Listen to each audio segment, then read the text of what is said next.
Right now, I'm going to skip this a little bit. There is actually a lot of land being given for free. But don't be swayed by that, because the money that you need to pay is not in buying the land, because there's tons of it. The money you need to pay is in getting services to your land, the road to your land, electricity, water, etc. So don't be swayed by the cost of the land. That's not where the cost is. The cost is in those services to your land and materials. Types of interest held in land in Ghana. Most people buying land from the UK will buy leasehold land. And I know a lot of people feel that they should have freehold land. They want the land for themselves, for their future and their legacy and etc. What I've heard, and I actually agree with it, is that land is held for the future. Future generations, not future African generations, future diasporan generations. It's not ours for us to hold. It doesn't belong to us. No land belongs to you. In fact, even the house you live in, even if you have a mortgage on it, it doesn't belong to you. So why should you expect the same in Africa? Land administration in Ghana operates within a plural environment. They have customary laws, they have indigenous institutions, traditional values, and corporate norms. Everything operating. For instance, that means there's traditional land operating with the corporate land that the Lands Commission manage. All lands have to go through Lands Commission generally. And that information is changing as things go along. For instance, it wasn't digitized when I first started to buy my land. It's now in the process. So things are changing as we go along. The important thing about Ghana is that you can be duped out of your money very, very easily. I think most people know this. Yeah? So due diligence is really important. It's really important that you check and check and check again. And if you're not sure what you're checking, ask someone who knows what they're doing. So you can talk to surveyors, but you have to be careful. Make sure they're the right surveyor with the right qualifications. To survey your land properly, with an accurate site plan, prospective buyer must conduct searches at Land Registration Division. And that's one of the most important things to do. You find a piece of land, the so-called owner might give you a piece of paper. The first thing you do, go to Lands Commission and check it out, make sure they are the owners.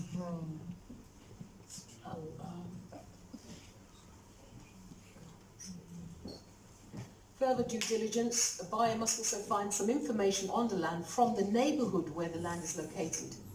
Investigations may disclose vital information such as encumbrances on the land, liabilities, adverse possession, unplotted court judgments, and pending litigation. And that is so relevant to me because the land that I bought was involved in some litigation. The woman that I bought the land from, she was actually involved in litigation, and she managed to get the land for next to nothing through the courts. And I bought from her. So in my case, I have lots of evidence about the land and where it's come and how much you paid, etc. So due diligence, again, there's lots of information that you need to do, lots of things you need to find out about, your cadastral plans, the search processes, etc. I'm going to skip that bit, really, and I'm going to go through to what the Lands Commission people do. As you can see, they do lots of checks. And at the end of that, at the beginning and the end, you have to pay some money. And you get your land title eventually. I'm skipping through to get to this slide. This slide's quite important to me right now because it's telling you how much things cost when you go to Lands Commission. If you don't know how much things cost, you can very easily be duped by surveyors who tell you that they will do your thing for you and they'll tell you how much it costs. Never do that. Go to Lands Commission yourself. And then here's an example of the type of agreement that you might have with your seller. This is actually my agreement. So this is a live document. All All signatures, all gone to court, all stamped. And this is actually not the latest version, but anyway, that's that. So that gives you an idea. Now I'm going to flick through very quickly designs for you that you might think about having designed yourself. You know, because my business partner is a designer, he's an architect, we're very much into house design. No, can't give them the right prices. So all I can do is whet your appetite. Wow, that's a nice one.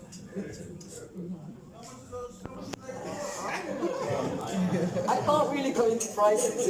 Everything depends. You know, everything depends on where your land is, how far it is from the road, if there's electricity around, etc. Beautiful houses that can be built. As I said, I'm going to flick through them very quickly. I'm just whetting your appetite. And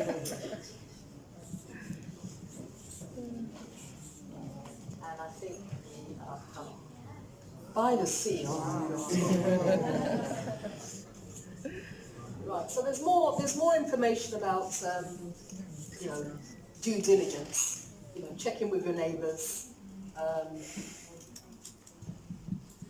Making sure that part of the cost of buying the land is having it cleared before you move on to it.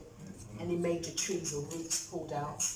Get the names of useful people at Lands Commission for future referrals. So I'm going to stop there really. There's a lot more, but I'm going to stop there. What we've done then, myself and my business partner, is to set up a kind of brokerage where because as I said to you, every time I go there, things open. New people come towards me, sellers who have land and want me to sell on their behalf. I didn't go there to do that. I went there to buy my own, and ended up buying 7.5 acres where I only wanted to buy just 2. For myself, and let me let you into what I'm doing myself. On my 7.5 acres, where I only wanted 2 acres of it, my 2 acres is just to build a guest house. So it's a 10-bed guest house, and to build some repatriation houses. Those houses, we call them repat houses, are for people who are thinking of coming to Ghana. They don't have anywhere to stay. Rather than going to an Airbnb and paying lots of money per night, repat house is already there for you. It will have everything in it that you will need. You won't even have to bring towels. Cutlery and crockery and that type of thing. That is the plan. It's still on paper. I have the plans with me here. So that's what we're trying to do. The guest house will have tennis court, swimming pool, conference room, a gym, that type of thing. It's going to be a guest house as well as a wellness centre. So we'll be providing very good ITAL food, very good herbs, and just generally good food for people to consume, and also exercise, meditation, yoga, that type of thing. See if there's anything else that's worth talking about on Branding? Sorry? Branding? No.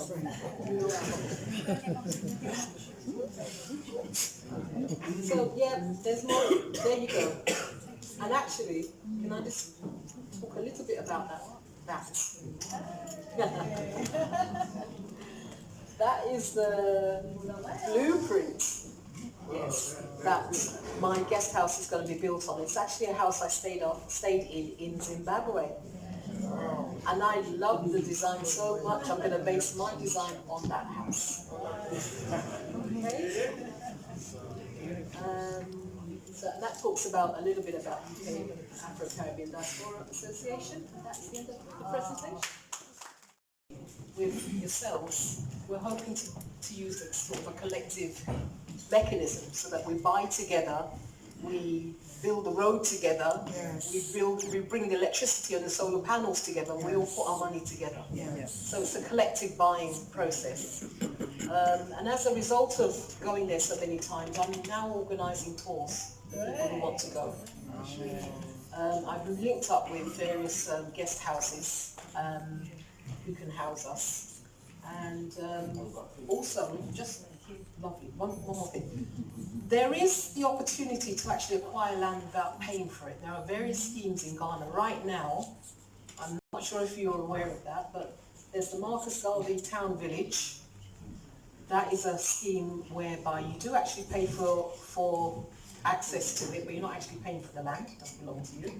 There's the Acebo Village Development, and there's also a plot of land that is available to specific people from the EWF, which is the Ethiopian World Federation. And one little more thing about myself, I'm a member of the Ethiopian World Federation, which is a black organisation for black people. Okay, I think it's quite important nowadays, especially in what's going on in these days, that we actually come together and work in black organisations. Not necessarily the Ethiopian World Federation, but any black organisation. Carry on.